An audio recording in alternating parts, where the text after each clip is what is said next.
Welcome to Geometry class. Today, explore the concept of supplementary angles, specifically how two angles can come together to equal 180 degrees. What exactly are supplementary angles?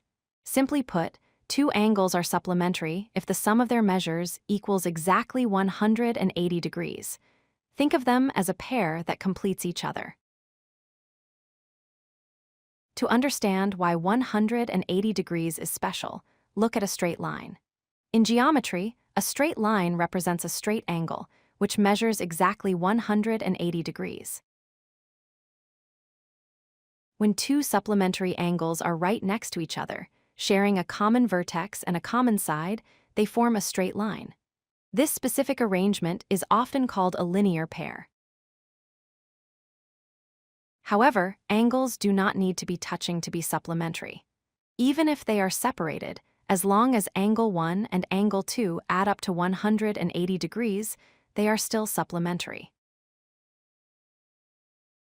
Let us solve a problem. If you know one angle is 45 degrees, you can find its supplement by subtracting 45 from 180. The result is 135 degrees.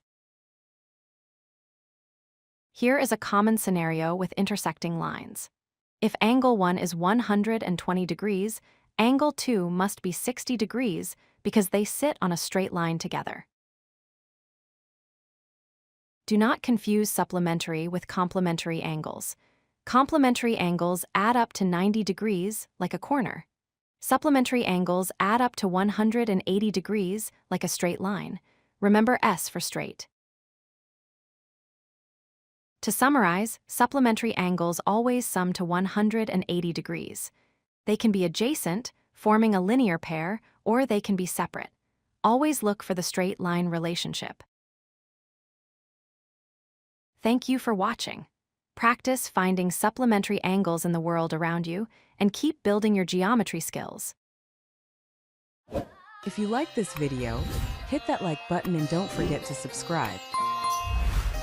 Visit codelucky.com for more such useful content.